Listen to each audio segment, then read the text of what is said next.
Buenas tardes a todos. Buenas tardes, ingeniero. Buenas. Bueno, hoy vamos a tomar un poco de repaso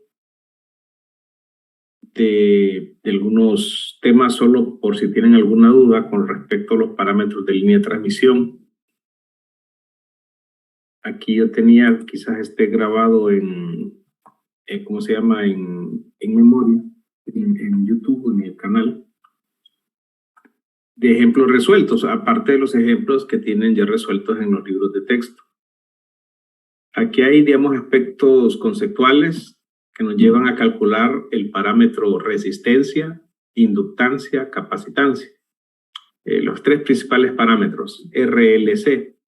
No nos vamos a ocupar, no nos ocupamos del término de conductancia.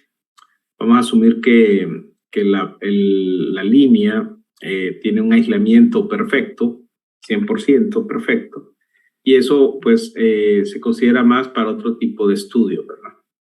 Lo vamos a despreciar, digamos, dentro de los parámetros del modelo eléctrico. Y todo lo que ustedes vieron, leyeron, hay que hacer repasos de la física electromagnética con los conceptos, ¿verdad?, de ley de Ampère, ley de Gauss, para llegar a deducir los parámetros eléctricos de la línea de transmisión.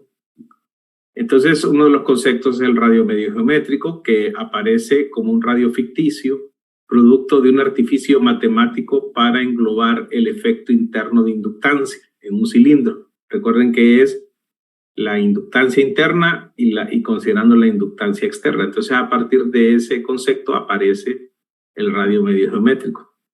Otro concepto es la distancia media geométrica, que ya toma en cuenta el espaciado de un conductor que tiene un campo magnético, por ejemplo, hablando de inductancia, y un campo magnético de otro conductor vecino.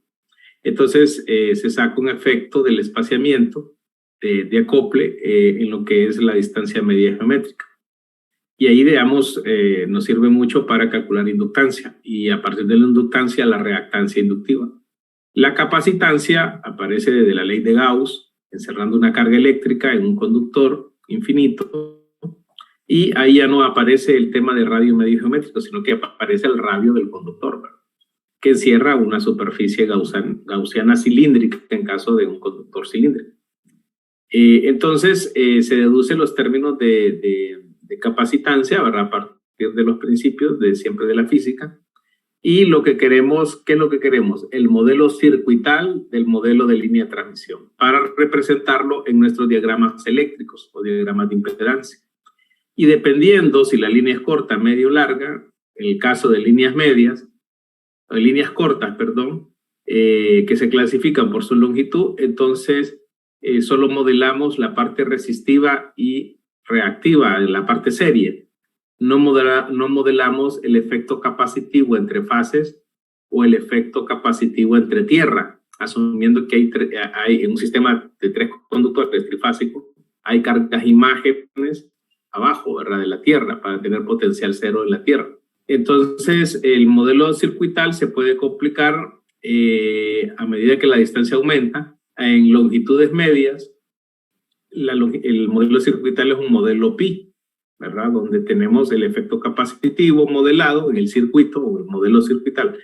Y arriba digamos, de longitudes altas, ya de líneas largas, ya nosotros tenemos que modelar con parámetros distribuidos. Y ahí sí se usa un poquito se usa teoría de onda, todo eso de impedancia característica, longitud de onda, ya eso es un poquito más complicado el modelo, ¿verdad? Y si uno asume que estos modelos que usted está trabajando es en estado estable, en frecuencia de 50 Hz o baja frecuencia, pero ya modelos con otros rangos frecuenciales, entonces los parámetros empiezan a variar. Por ejemplo, ¿se acuerdan? La resistencia varía con el efecto piel, en aumento con la frecuencia. Quiere decir que fenómenos de alta frecuencia en sistemas eléctricos, ya esos modelos de línea de transmisión pues se vuelven más complejos porque se vuelven parámetros si son distribuidos y también parámetros dependientes de la frecuencia. Que vean que se puede modelar, ¿verdad?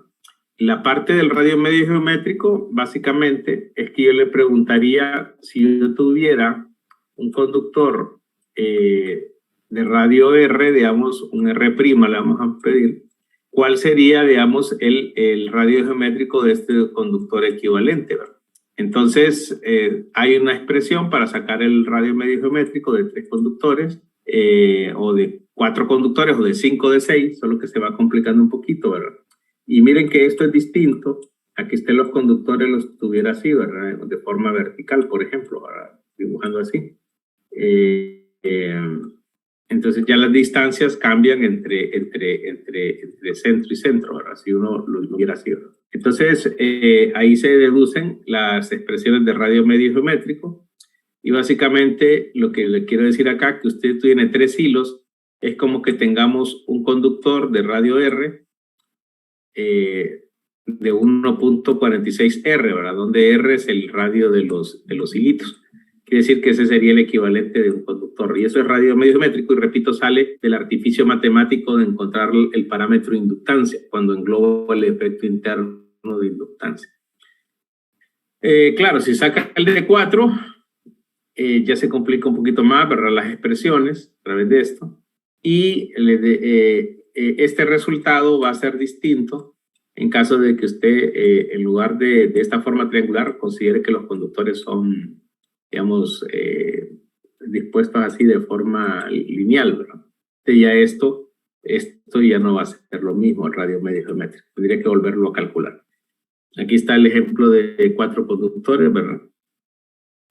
¿Cuál sería el conductor de radio medio geométrico? Un conductor sólido sería de este radio, en función de los radios de 4 hilos.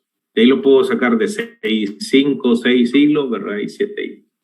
De ahí el otro efecto es la distancia media geométrica, el otro parámetro geométrico, por ejemplo así. Recordemos que inductancia y capacitancia depende de factores geométricos también. Entonces, aquí tengo un conductor X y un conductor Y vecino. Usted me puede sacar el radio medio geométrico de estos 3 conductores, aplicando esta expresión, tal y como está aquí, ¿verdad? Digamos, el mismo concepto. Y me puede sacar el radio geométrico de estos 2 conductores. Y también me puede sacar la distancia media geométrica viendo, por ejemplo, si aquí le llamo A, B y C, aquí A', aquí B'. Entonces, la distancia de A a A', la distancia de A B', la distancia de B a A' y de B a B', y la distancia de C a A' y de C a B', ¿verdad? Entonces, que esto ya se calcula en una expresión que llamamos distancia media geométrica, y aquí está resuelto.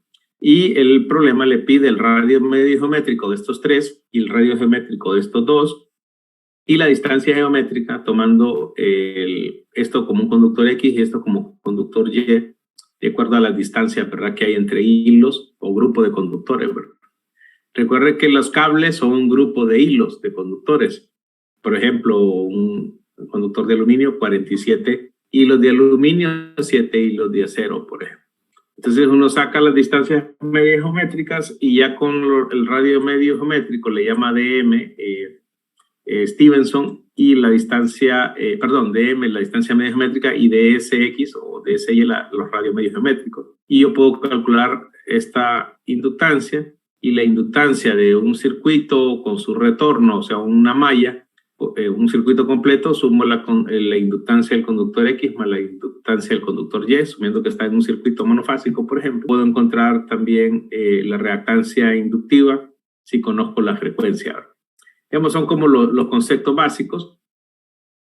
Aquí se muestra una línea de transmisión ya trifásica con conductores de aluminio con acero reforzado.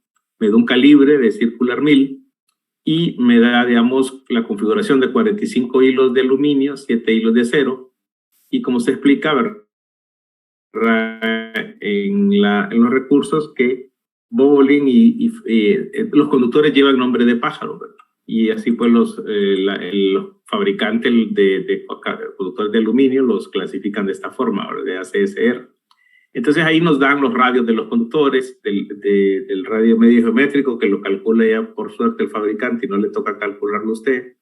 De ahí, pues, las distancias de una línea trifásica. Primero me da el caso que use 3 conductores Bobolink de cierto calibre, y después me dice, ahora la línea usa 3 conductores, creo que son Hawk, de menor calibre, 477.000 circular 1000, o 477 kcm, Hawk, que serían estos 3, ¿verdad? Y estas son las distancias entre conductores, entre fase A, B y C. Esta es una línea trifásica. Se aplican los mismos conceptos, desde luego. Del radio geométrico me da las tablas a 3. El radio geométrico de cada hilo Hawk de conductor me da también las tablas. Solo que a usted le toca calcular un radio geométrico de un grupo de 3 conductores agrupados. Entonces hay unas expresiones para calcular el radio medio geométrico de 3 conductores. Por ejemplo, aquí está. 3 conductores despaciados a una distancia D. Sería el radio geométrico que me da la tabla del hilo del conductor por la distancia al cuadrado entre conductores del grupo y la raíz cúbica de eso, ¿verdad? Que viene del mismo concepto de radio medio geométrico. Entonces, así yo calculo de esta línea que usted la ve en la torre, una estructura de torre, por ejemplo, ¿verdad?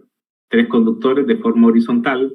Asumimos que la línea es traspuesta, balanceamos la línea, porque están asimétricas, ¿verdad? No a las mismas distancias, equiláteras entre conductores. Entonces calculamos las inductancias, obviamente las reactancias, teniendo la frecuencia. Calculamos la capacitancia y la reactancia capacitiva, que este es el modelo pi de línea. Estamos hablando pues de quizás una línea de longitud media, donde podemos modelar pi. Y reactancia capacitiva paralela, ¿verdad? Una vez que calculamos todos estos parámetros, podemos calcular el modelo de línea, el modelo circuital. Si usted se fija, tiene un parámetro resistencia, reactancia, ese es el elemento serie, y el elemento en derivación o paralelo shunt es la reactancia capacitiva entre 2. Este es un modelo de línea de transmisión pi, de longitud media, ¿verdad? En la tabla A3, en el caso de un conductor, podemos ver la resistencia en ohm por milla, ¿verdad? Me lo da a diferentes temperaturas también.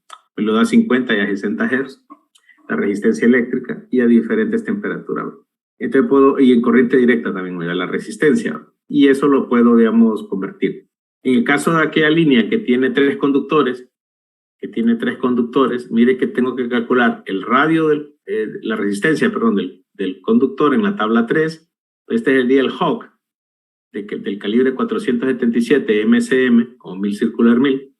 Solo que, ¿cuál sería la resistencia de la línea? El parámetro que yo colocaría aquí sería la resistencia del conductor entre 3, porque son 3 conductores. No por 3, ¿verdad? No tiene sentido sumar, sino porque estamos como 3 hilos en paralelo, entonces se divide entre 3. Si fueran 4 conductores, dividiría entre 4, ¿verdad? Y sería una resistencia menor. Y es lógico, tiene 4 conductores en una fase, y los conductores son de cierta resistencia, divide entre el número de conductores la resistencia para tener una resistencia de línea. Y este sería básicamente su modelo circuital del nodo de entrada y el nodo de salida, ¿verdad? Parámetros series y parámetros paralelos. En líneas cortas, este modelo no, y por ahí hay una simplificación que si R es mucho menor que X, entonces también por ahí podemos eliminar R, y usted va a ver en diagramas de reactancia, cuando calculemos cortocircuito, que prácticamente solo se modela la reactancia de la línea. Solo que en distribución esto esto es importante y no se desprecia en distribución. Y obviamente la resistencia, si va a calcular pérdidas eléctricas, es importante porque es el I cuadrado R, las pérdidas óhmicas. En distribución no se modela el efecto capacitivo por las distancias cortas de las líneas. No tiene sentido modelar el efecto capacitivo. Entonces ven toda la teoría que se aplica para hacer la modelación circuital en los modelos eléctricos de las líneas de transmisión, calculando sus parámetros eléctricos. A veces se puede usar el apoyo de tablas A3, A4, A5. Y esto es muy interesante porque también sale de operaciones matemáticas, donde yo, con propiedades de logaritmos, esta división la puedo separar como una resta, para el logaritmo de D equivalente, por ejemplo, menos el logaritmo natural de ds, ¿verdad? Y esto en menos lo puedo poner también como un más, logaritmo natural de 1 sobre ds, ¿verdad? Entonces, de ahí pues se aparece el término de distancia media geométrica y la inductancia a un pie de espaciamiento, asumiendo que es un pie de distancia media, ¿verdad? Este valor acá. Entonces se separa eso, y de esa separación matemática, como se explica, aparecen las tablas, el uso de tablas.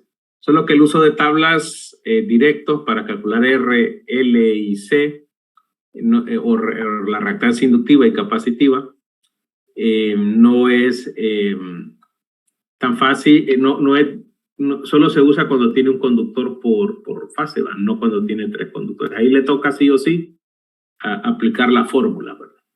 Igual le puedo hacer por tablas y lo puede hacer por fórmulas, y compruebe que le tiene que dar lo mismo. Tengan cuidado en las unidades, los parámetros series son en ohm por kilómetro, y yo me fijo mucho eso. Mientras que los parámetros paralelos no es ohm por kilómetro, es ohm kilómetro, o metro, o mega ohm kilómetro, así como hasta acá, ¿verdad? Porque son parámetros series. Si la línea es de 100 kilómetros, usted multiplica esta reactancia serie por 100 kilómetros. Pero para encontrar los parámetros paralelos, más bien es de dividir entre 100 kilómetros para obtener, digamos, los valores en ohm del modelo eléctrico de línea. Todo esto lo puede pasar en PU con una impedancia base, en lugar de expresarlo en ohm, lo puede expresar en por unidad, ¿verdad? Básicamente, no sé si tenían alguna duda con respecto a los parámetros de línea. Hoy hay software, rutinas, que usted solo mete la estructura de la torre, la configuración de los conductores, las distancias, y MATLAB o software, creo que el PowerWord es pagado, porque no le puede calcular los parámetros de forma automática. Usted mete la estructura de la torre, el tipo de conductor, los calibres, las distancias, y él le tira de un solo los parámetros eléctricos. Pero uno como ingeniero, usted que estudia ingeniería eléctrica, debe saber de dónde vienen estos parámetros y cuáles son los fundamentos físicos, ¿verdad? Y de modelado eléctrico. No sé si tienen alguna duda, compañeros, con respecto a parámetros de línea.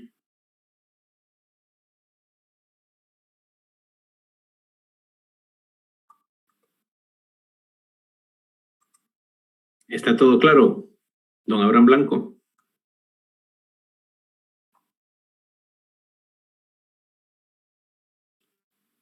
Tengo un colega amigo que trabaja en Energizing, trabaja en un proyecto en Energizing Development, Ender, Abraham Blanco.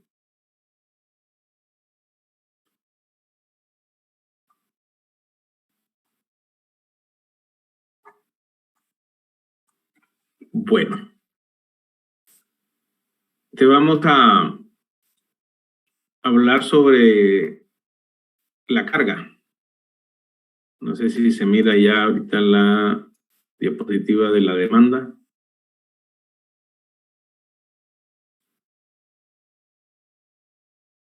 Sí, se ve.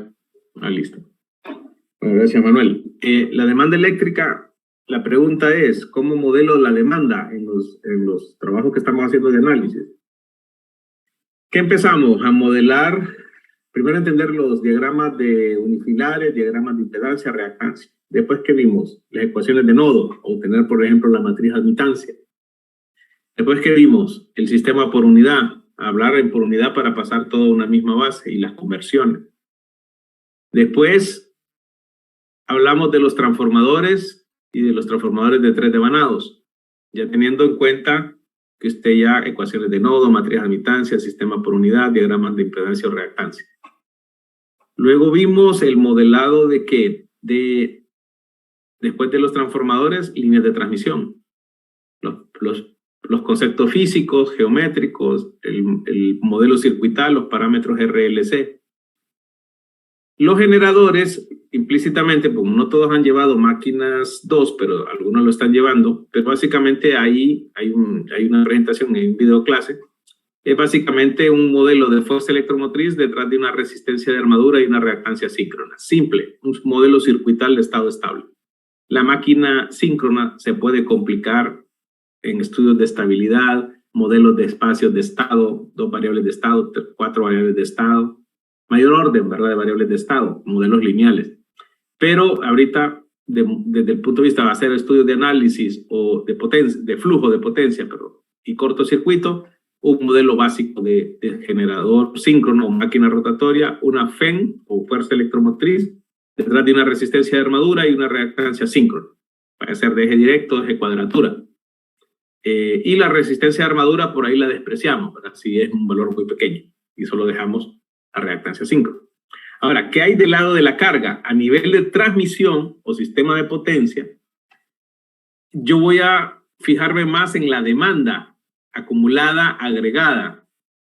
Pero si usted se baja a nivel de distribución primario y a nivel más detallado secundario, entonces usted empieza a preguntar cómo modelo la demanda residencial, cómo modelo la demanda comercial, la demanda industrial.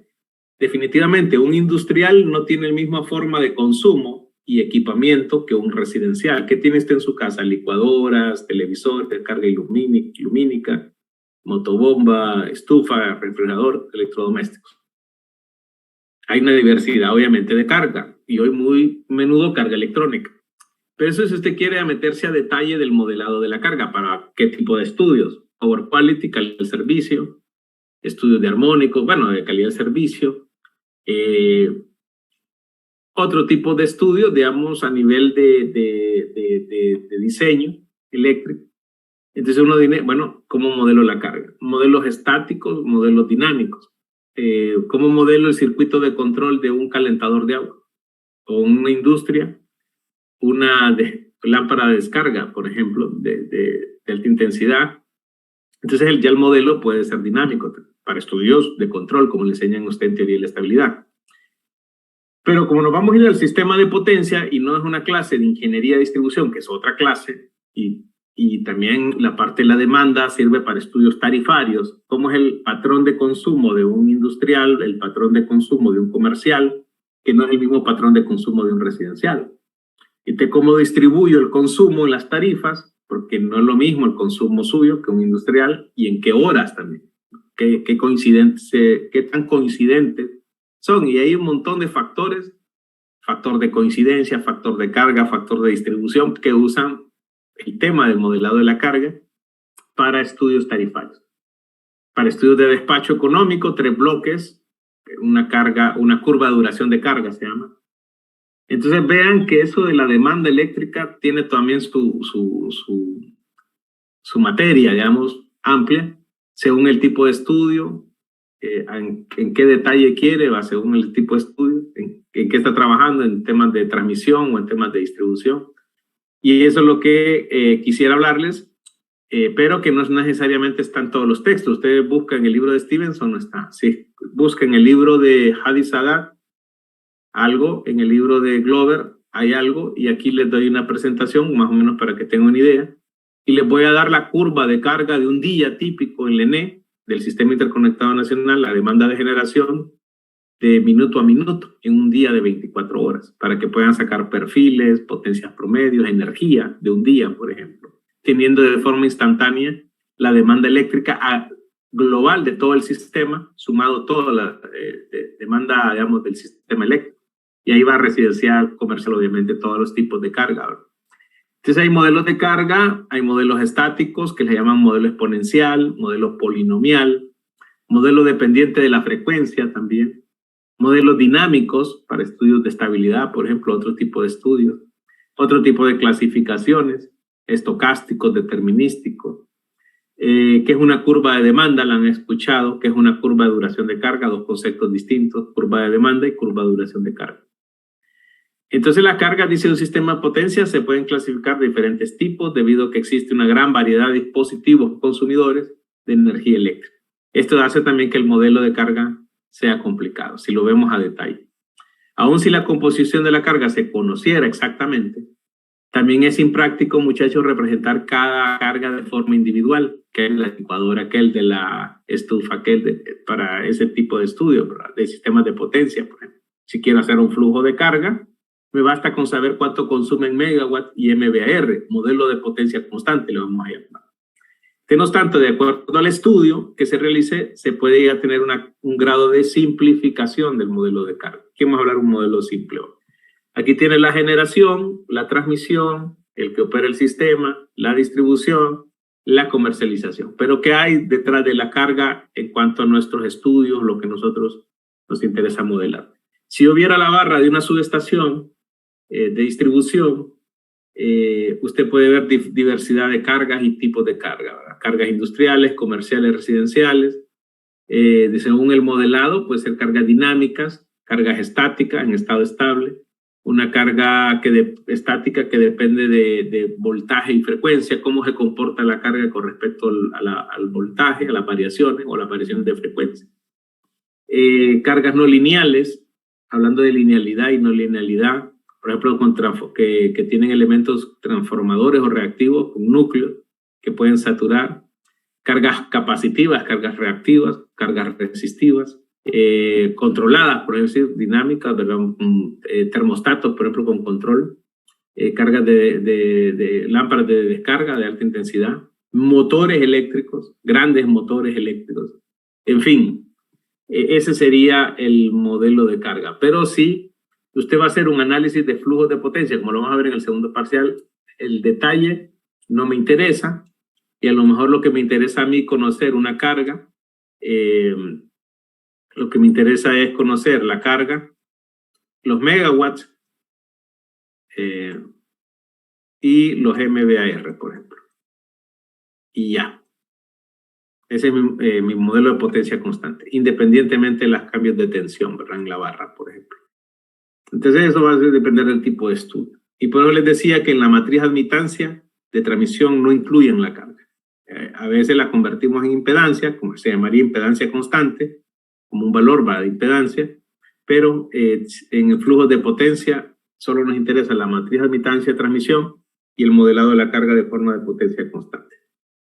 Que hay modelos estáticos, sus variables no dependen del tiempo. Hay modelos dinámicos, ya variables de estado, con la variable tiempo, por ejemplo. Dentro de los modelos estáticos de carga o de estado estable, se expresan según las características de la carga en cualquier instante como tensión y frecuencia, variación en función de la tensión y la frecuencia. Y eso nos hace como modelos dependientes de la tensión o de la frecuencia, o ambos, dependiente de la tensión y de la frecuencia. El modelo, según esa dependencia de la tensión, la vamos a clasificar también en modelos de potencia constante, corriente constante e impedancia constante. Entonces, aquí en estos modelos se representan diciendo formas, exponencial y modelo SIP. ¿Qué es modelo SIP? Polinomial SIP. Impedancia constante, corriente constante y potencia constante. Y eso va a ser, por ejemplo, en función también de la dependencia de la tensión, ¿verdad? Lo puedo trabajar de forma separada para potencia activa y para potencia reactiva. También puede ser dependiente de la frecuencia. Tradicionalmente dice la dependencia de la tensión de una carga de estado estable, estacionario, se presenta por un modelo exponencial. Aquí tengo una potencia. Recuerden que S es igual a P más JQ, ¿verdad? Entonces, dependiendo de la tensión y el exponente, ¿verdad? Y eso se llama exponencial. Uno lo puede representar en PU, teniendo la tensión y potencia base, o condiciones iniciales de operación, como pues son las bases, para mí son las bases.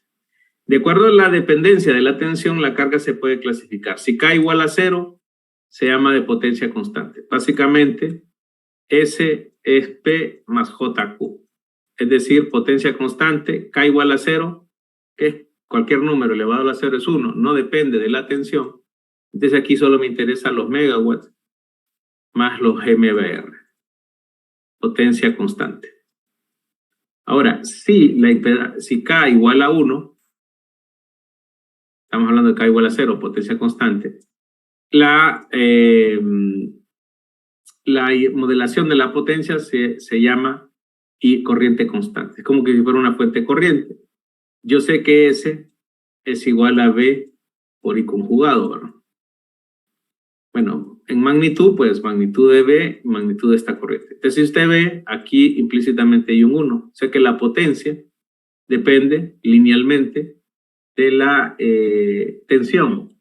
Y puedo despejar para I, ¿verdad? Magnitud, y S entre B, ¿verdad? Y lo vamos a modelar como un valor de corriente constante. Si K igual a 2, se va a llamar impedancia constante. Y también sé que Z, por ejemplo, es igual a B al cuadrado entre S, ¿verdad? La potencia trifásica, o potencia, ¿no? Compleja. Entonces, S, la podemos ver que B cuadrado entre Z. Entonces, si usted ve, de aquí sale el modelo de impedancia constante, ¿verdad? Porque determinamos la impedancia y es lo que hacían algunos ejemplos. Si le daban la tensión, le elevo al cuadrado entre la potencia, encuentro un modelo de impedancia constante de la carga. Aquí lo podemos ver, modelo de potencia constante que vamos a usar en estudios de flujo, solo me interesan los megawatts. Y usted mira, aquí está la tensión en un PU, puede variar entre 0.9 y entre 1.1, o sea, entre un 10%, ¿verdad? Arriba o hacia abajo, pero la potencia se mantiene constante, por eso se llama impedancia constante. El de corriente constante, la dependencia es lineal, K igual a 1, K igual a 1, como está acá, por corriente constante. Entonces, la corriente constante, si sube 1.1 la tensión, entonces sube 1.1 la potencia, hablando por unidad acá. Y la impedancia constante es cuadrático. Aquí no se aprecia, pero tiene una función cuadrática, ¿verdad? Que ya 1 por 1 al cuadrado sería otro valor, ¿verdad? Entonces, no se aprecia ahí lo cuadrático, pero es una curva cuadrática. Entonces, aquí están los tres modelos de potencia constante, corriente constante, impedancia constante para modelar la potencia con efecto de variación de la tensión, un modelo exponencial. Entonces, aquí lo quiero resumir: representación de potencia constante usado en estudios de flujo de potencia, representación de corriente constante usado corriente constante en el estudio como una fuente de corriente. Eso se usa mucho en estudios de calidad de energía, ahora que recuerdo, armónicos, por ejemplo. Representación de impedancia constante, parece que, digamos, también hay una aplicación y uno de los que se usa es en estudios de estabilidad, por ejemplo, el modelo de impedancia constante. En caso de hacer estudios de cortocircuito, ninguno, no modelo la carga. Se lo vamos a ver en el último parcial, tercer parcial, donde asumimos carga cero, porque las corrientes de cortocircuito son tan altas que con respecto a la corriente nominal o la carga nominal, entonces no modelamos carga, por ejemplo. Es una asunción, ¿verdad? Que se hace simplificativa, para que vean el tipo, según el tipo de estudio. Después yo puedo, estos modelos estáticos exponenciales, no necesariamente K igual a 0, 1, 2, y si lo separo para P y para Q, entonces se vuelven unas fórmulas bien complejas. ¿Cuál es el modelo de un refrigerador? ¿Cuál es el modelo de un aparato eléctrico? Entonces empieza a jugar este tipo de modelación matemática, que es complejo, que no es necesario para nosotros en sistemas de potencia, pero para otro tipo de estudios. Hay unas normas y tablas que le dicen: este es un refrigerador de este tipo, entonces le dan una ecuación ahí en función de la tensión, ¿verdad? Y con valores ahí racionales, digamos, no necesariamente enteros, de los factores exponenciales. También puedo ver un modelo combinado, modelo de impedancia constante, una parte de potencia constante y otra parte corriente constante. Impedancia, potencia constante y corriente constante. Entonces, aquí vemos modelo de impedancia constante, modelo corriente constante y modelo de potencia constante. Obviamente, A, B y C son como las porciones. Si un 10% o 20% es constante, de potencia constante, quiere decir que el resto de 80 se divide entre 2. 80 más 20, 100, ¿verdad? O puede ser que aquí sea 40 y 40 y aquí más 20, digamos, 0.2, 0.4, 0.4. ¿Qué porción se comporta así? Y esa es una modelación un poquito más matemática, más compleja, ¿verdad? Como les digo, o sea, aquí las variables suman, las porciones suman 1 o 100%. Entonces ven que se combinan los modelos y se llama modelo polinomial o modelo SIP. Impedancia constante, corriente constante, potencia constante. Hasta ahorita solo hemos hablado de variación de la tensión, ¿verdad? ¿Qué pasa si la frecuencia varía? Entonces meto otra variación, ahora es dependiente de la tensión y dependiente de la frecuencia. O sea que P,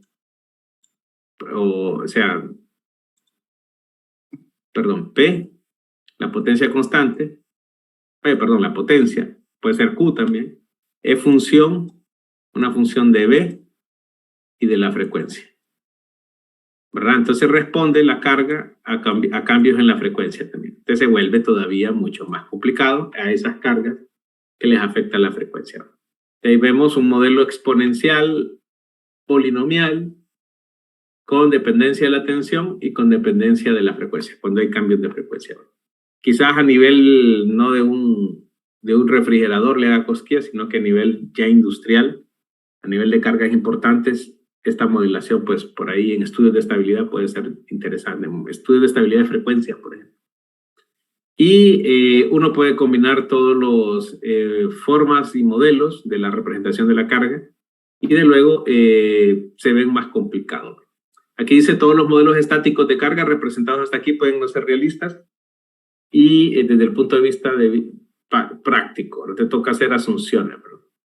Entonces, de ahí están los modelos dinámicos, estudios de estabilidad, tensión, frecuencia, cuando tienen grandes concentraciones de motores, aspectos dinámicos, ya aquí, por ejemplo, motores, cargas controladas. Entonces, el modelo los regreso a ustedes a teoría de la estabilidad para que vean modelos de control, modelos circuitales, modelos de estado, que ya son modelos para estudios dinámicos. Entonces, es modelos dinámicos de las cargas para ese ámbito de estudio. No me sirven los modelos estáticos. De acuerdo, también pueden ser no lineales, les dije, lineales. Pueden ser de otras variables, no necesariamente eléctricas, sino de otro tipo de variables, ambientales, temperatura, ¿verdad? Térmicas, electromecánicas, velocidades, todo eso, ¿verdad? Serían estudios dinámicos. De acuerdo, si son probabilísticos, en lugar de una potencia constante, voy a tener una función de densidad de probabilidad de carga a procesos estocásticos, procesos probabilísticos, históricos de diferentes valores de demanda en cierto distribución de frecuencia de probabilidad o distribución de probabilidad. Entonces, hay también cargas determinísticas como modelación aleatoria o estocástica, ¿verdad? Cuando entra incertidumbre, ¿verdad? Incertidumbre en la modelado de la carga. Pero les decía que no nos interesa ver todo los detalles. Vamos a conformarnos a nivel del sistema de potencia. Que se usa mucho es la curva de demanda eléctrica. Esta puede ser, muchachos, de un día, 24 horas, puede ser de una semana, puede ser de un mes y puede ser de un año. Día a día, usted puede entrar aquí en el tiempo real, en la página del Centro Nacional de Despacho, y en este instante puede ver la curva de demanda. Entonces, de generación, ¿verdad? De demanda del sistema. Entonces, aquí vemos una curva de 24 horas en lapsos de una hora, la que les voy a pasar yo ahorita por chat, de un minuto en 24 horas. Te imagine cuántos datos tiene, ¿verdad? Del sistema SCADA, obviamente, no de medición comercial. Y uno puede sacar un promedio o un valor medio, sumando todos los puntos y sacando una media aritmética, y puede hablar de un valor de demanda, le llamamos promedio, semivalle o demanda modulable. De ahí puedo sacar un valor mínimo de demanda eléctrica, que eso le llamamos demanda base o demanda mínima de valle.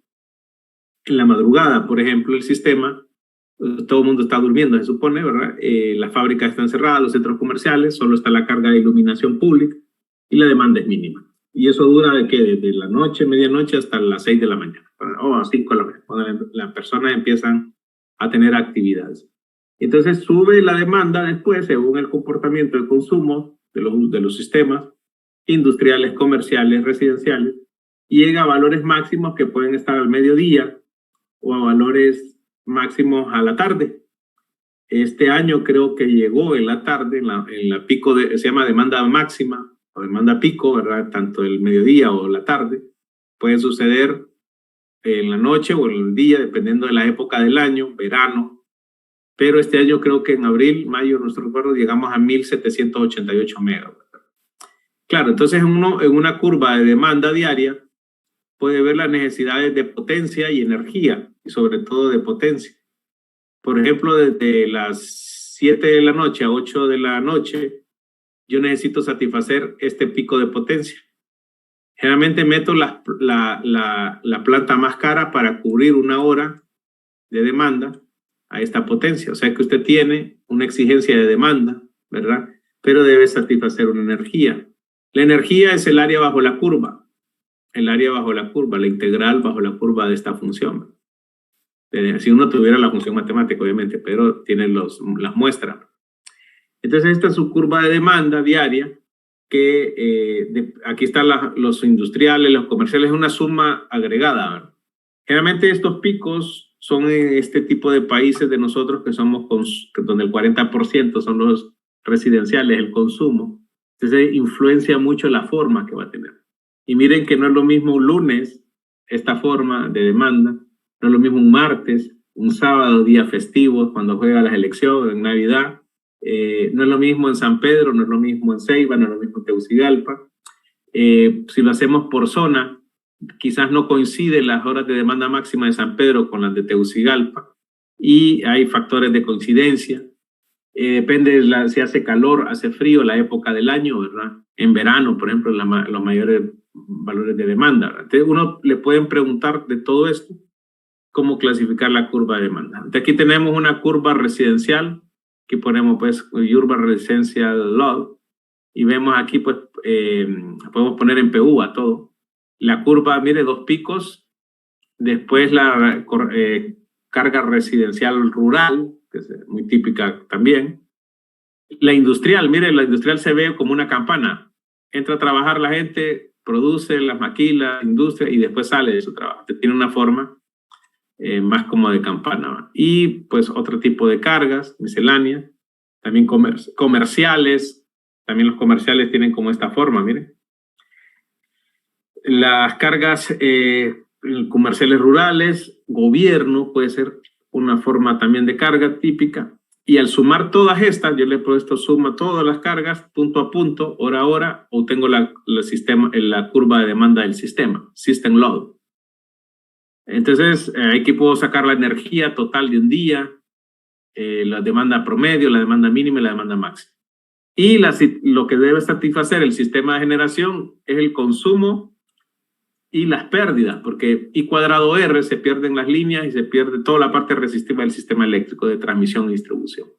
Losses en transmission and distribution. Las pérdidas en transmisión no deberían de andar más del 1.5% y las pérdidas de distribución no más del 8%. Ahí eso es lo más evidente. Obviamente hay un I cuadrado R, que eso es natural, pérdidas técnicas, pero esos serían como los parámetros. No debería de pasar, por ejemplo, así de un 10%. ¿Cuánto tenemos de pérdidas en Honduras? ¿Alguien sabe?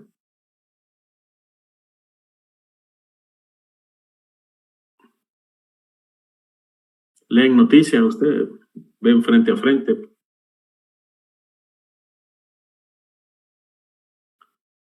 ¿En cuánto andan las pérdidas?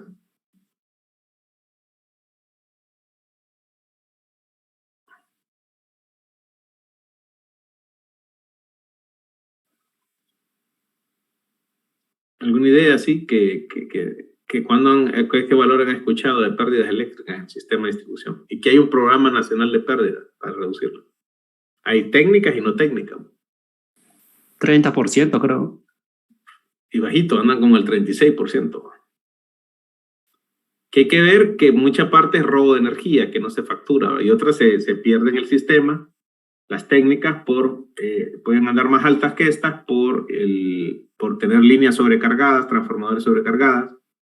Entonces se pierde más, ¿verdad? Porque están sobrecargados los circuitos. El I cuadrado R, no se le olvide el efecto Joule, calor. Entonces todo esto es importante, caracterizar esta demanda.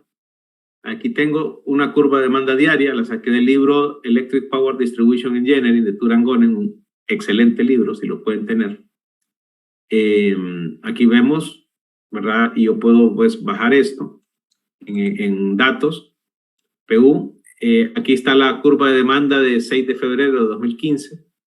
La demanda pico fue 2.250 y la demanda en la noche fue a las 7, casi a las 8, 7 de la noche, perdón. A las 6:56 fue 1.295 megawatts. Y eso fue un viernes, ¿verdad? O sea, anduvo en febrero, del 2015. Obviamente la demanda va creciendo con respecto también al país, ¿verdad? Le quiero compartir en el chat y voy a mandarle un archivo esta curva, digamos, de demanda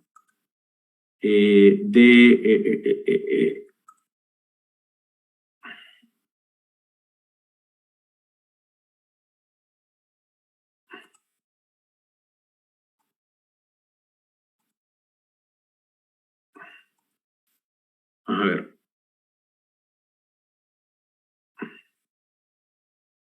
Ah, es que lo tengo abierto.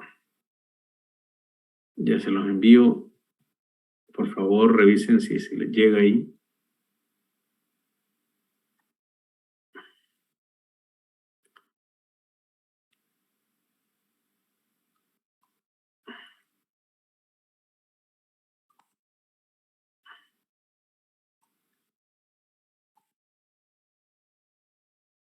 Y les voy a enviar. Sí, ya sale.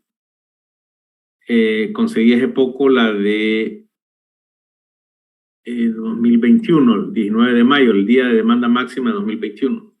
Y se las di ya con grafiquitos ahí para que jueguen ahí. Vuelvo a compartir. Que básicamente les he dado las curvas ahí en datos. Entonces, si ustedes se fijan, tiene la hora, valor de la demanda, minuto a minuto. No sé si ven en pantalla, en el Excel. Sí, se mira. Y ahí usted lo puede ver, ¿verdad? Esto tiene hasta el 23 horas 59 minutos, ¿verdad? Tiene todos estos datos de demanda. Entonces, usted puede graficar y puede graficar esta curva de demanda del 19 de mayo en 24 horas, minuto a minuto del sistema SCADA. También, otra forma de verla es la curva de duración de carga.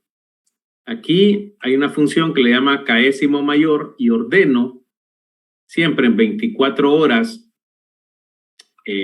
minuto a minuto, lo ordeno de mayor a menor. Entonces, lo que le quiero hablar es de la curva de duración de carga. Vamos a ver.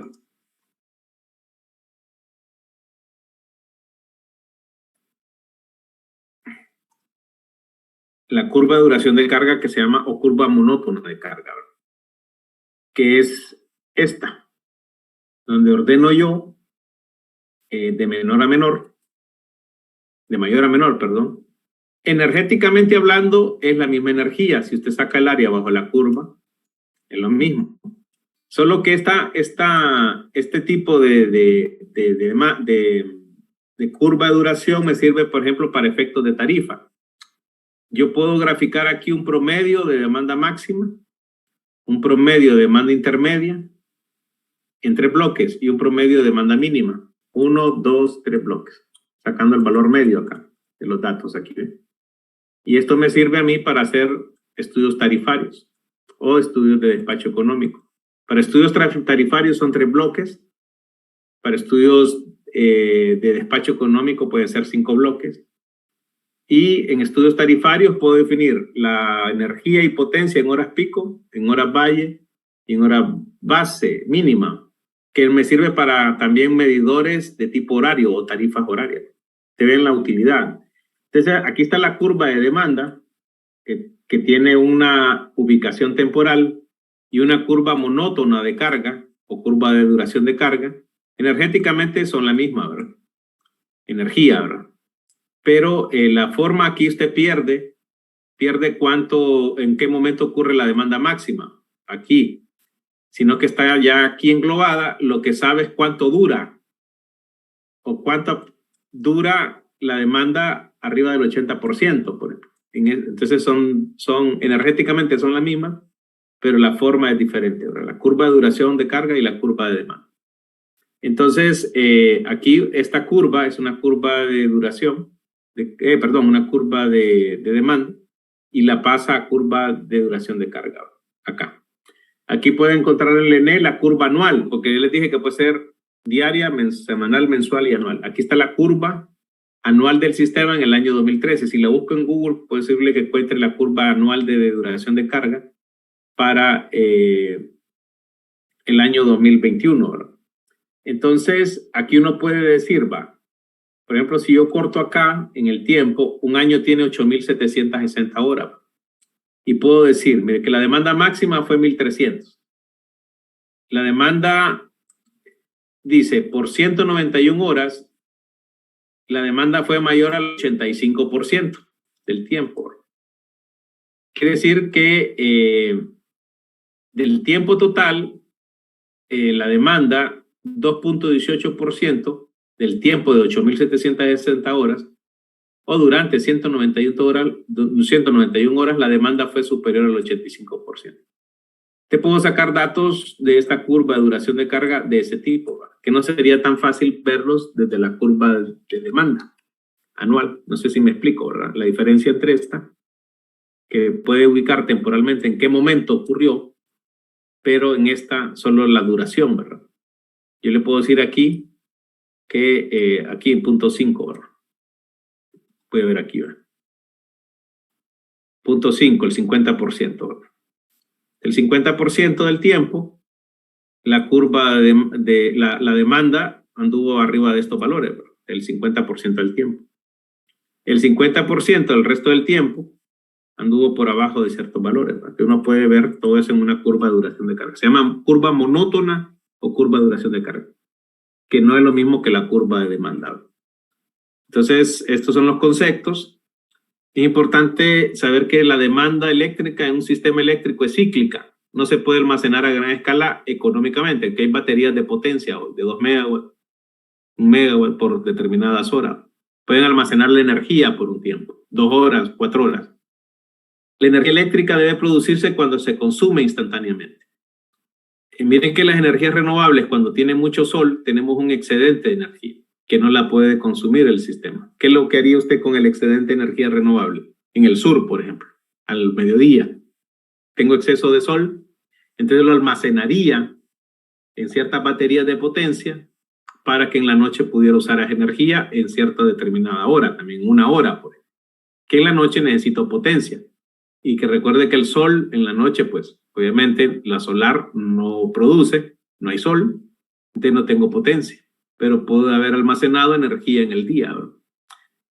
La demanda eléctrica es cíclica, si usted lo ve, minuto a minuto, cambia de día a día, estacional. Ese es modela la forma de consumo de los consumidores, influenciada por residenciales, industriales. No es lo mismo la curva diaria de Alemania con respecto a la de Honduras, hablando del tipo de consumo, ¿verdad? Países más industrializados, países menos industrializados. Los costos de producción de energía eléctrica cambian con la demanda. Producir energía o potencia en las horas más de demanda máxima me implica despachar las plantas más caras, las menos eficientes, que las tengo apagadas por no arrancarlas, pero si las necesito para cubrir el último megawatt hora, el último megawatt de potencia, que se llama costo marginal. Entonces, el costo de la energía es diferente y por eso las tarifas horarias podrían ayudar a modular un poco y ahorrar energía, ¿verdad? Tratar de recortar estos picos, mandándole una señal a la gente que a estas horas la energía es más cara. No planche a esta hora, por favor, al mediodía, planche en la madrugada o en horas donde la demanda, el costo es más barato. El valor de un megawatt no es constante durante el transcurso de un día, varía. Es la variación, la variabilidad que tiene el sistema de potencia. La primera variabilidad es la demanda eléctrica. No solo la generación, sino que la demanda. Un megawatt hora en la hora punta, peak time, no es el mismo que un megawatt hora fuera de punta, off peak time, obviamente. También es más caro satisfacerlo porque les dije hay que satisfacer, arrancar las plantas más caras, ineficientes, para satisfacer el último megawatt o en determinado momento. Y lo que se cobra, el producto debe ser megawatt hora en un momento dado, la energía, ¿verdad? Yo aquí puedo sacar la energía y sumar y sacar la área bajo la curva para hablar de la energía. Y puedo de esta también sacar la curva de duración de carga. Puedo sacar algunos factores, dividir la energía anual que consumí entre la potencia máxima anual por las 8.760 horas. Un mes tiene 720 horas. Puedo sacar un factor de carga, se llama esto. Mensual, puedo sacar un factor de carga diario y un factor de carga anual también. Y los factores de carga, les decía, otro tipo de factores se usan en estudios tarifarios. Es la relación de la carga promedio sobre un periodo de tiempo determinado sobre la carga máxima ocurrida. A veces nos da un análisis o nos da una indicación de cuán eficiente estamos usando la potencia en el sistema. Factores de carga, menos del 0.5% es ineficiente. Honduras creo que anda un 0.65%. Quiere decir que no estamos aprovechando a veces todos los recursos de potencia, ¿verdad? Estamos subutilizando el sistema. Hay varios tipos de factores, no nos vamos a meter a eso, para factor de coincidencia, diversidad de carga, factor de contribución, factor de pérdida, que se usan en estos estudios. Ya para terminar, solo un ejemplo rápido. Mire que la demanda diaria de un sistema de potencia varía, como se muestra en la tabla, a una gráfica con la curva de demanda diaria, con los datos dados, calcule la máxima, la carga promedio, el factor de demanda. De 12 de la noche a 2 de la mañana, la carga es 6 megawatts. De 2 de la mañana a 6 de la mañana es 5 megawatts. Acuérdese, de medianoche a 2 de la mañana, 6 megawatts.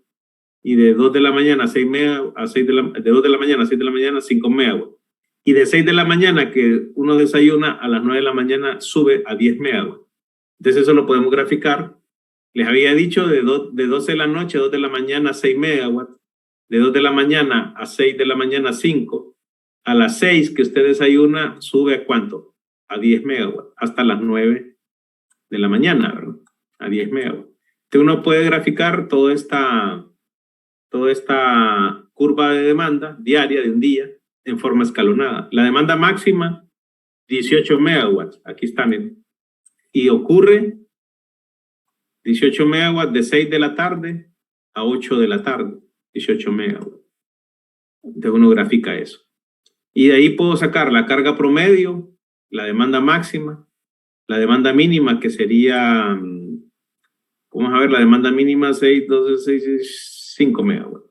Es 2 de la mañana a 6 de la mañana.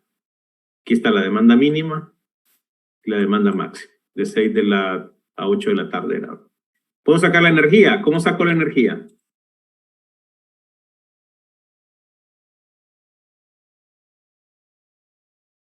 ¿Cómo saco la energía? De un día. Sumando las áreas, ¿verdad? Aquí sería, por ejemplo, por 2 horas, 6 por 2, 12 megawatt hora. Les decía, de 2 de la mañana a 6 de la mañana, 5 megawatts. Hay una duración de 4 por 5, 20 megawatt hora. Te va sumando la energía. Puedo sacar el factor de carga, 64%, sacando el promedio de energía entre la potencia máxima por la duración de 24 horas. Factor diario sería. Potencia promedio, potencia máxima y la energía. ¿Y cómo saco la curva de duración de carga? La curva monótona o duración de carga, ¿cómo la saco?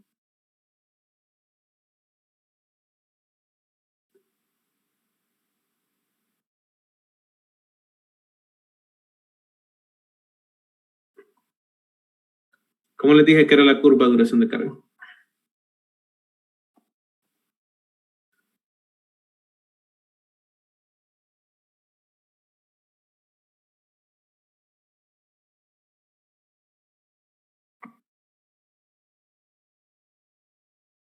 Ordenando de mayor a menor.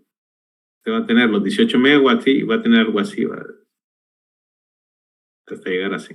La energía va a ser la misma, pero ordenada de mayor a menor. Tendría que ordenar estos valores. Primero 18, de ahí 16 y así, ¿verdad? Hasta llegar a hacer una curva de duración. Entonces sería como, ya hay una tareita cargada ahí en el campus sobre esto. ¿Alguna pregunta sobre este tema? ¿Se entendió? ¿Y qué? ¿Puede volver a ese mismo ejemplo? Con gusto. Digamos, las que son, hay dos que están a 16, ¿verdad? Sí, pero diferente hora. Ajá, habría que juntarlas y que duren la suma de esos dos tiempos. Sí, porque diría de 4 a 6, ¿cuánto tiene? 2 horas, ¿verdad? Ajá. 16. Y de 8 a 10 de la noche son otras 2 horas. ¿De cuánto duraría 16? Ajá. 4, ¿verdad? 4. Entonces eso le va a quedar en la curva de duración. Lo que quiero que vean es que usted sabe en qué momento ocurrió, de 4 a 6 y de 8 a 10, pero en la curva de diaria, ¿verdad? Aquí está 16 por acá, de 2 a 6 y de 8 a 10. Vamos a ver con 16, era de 4 a 6, perdón, y de 8 a 10. De 4 a 6, 16, y de 8 a 10. Por ahí está. Creo que aquí 16. Acá está. Que no me funciona. Vamos a ver. Aquí está, ¿verdad? 16 y de 8 a 10, ¿verdad? Pero cuando usted haga la curva de duración de carga, solo sabe que dura 4 horas esa potencia. No sabe cuándo ocurrió. Por eso es la diferencia entre esta curva y esta, ¿verdad? Energéticamente es la misma energía, pero aquí usted se da cuenta en qué momento ocurre y después solo le decir. Después, como esto yo lo quiero hacer en bloque, ¿verdad? Para otro tipo de estudios, despacho, tarifa y todo eso. ¿Se entendió? Sí, sí. ¿Alguna otra pregunta a los compañeros?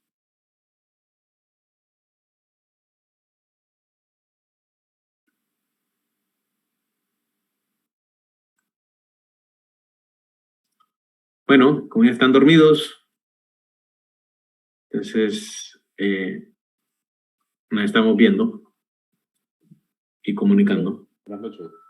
Buenas noches. Fíjese que le quisiera hacer una consulta. Sí. ¿Cree que puede dejar el examen siempre que estén todos de acuerdo, compañeros, ¿verdad? Para el día sábado? Ya que el día viernes tenemos bastantes evaluaciones y creo que muchos vamos a estar concentrados en diferentes y vamos a tener un poco de traslape con conocimientos. Pienso. Bueno, no sé los demás porque el sábado es sábado, yo no tengo problema. Por mí estaría bien. Está bien. Hay que proponerlo en el chat también. Porque aquí solo hay 13 personas.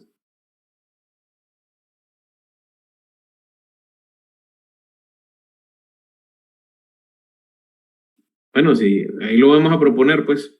En otro plan B sería el lunes a la hora de clase. Creo que así estaría mejor. Sábado. No, el lunes, porque es la hora clase. Entonces usted solo retrasaría la agonía al lunes, pero la muerte es inminente. Dele. Tienen que estar acostumbrados, son estudiantes de ingeniería eléctrica. Al maltrato, al sufrimiento, al desvelo extremo. ¿Eh? Así nos tiene máquina 2. No, es que así es la vida, así es la profesión también, es el camino que uno eligió. Usted vio el Mandaloriano, ¿no? Así es. El camino así es, muchachos. Y sin piedad, ¿verdad? Entonces ahí lo acordamos en el chat.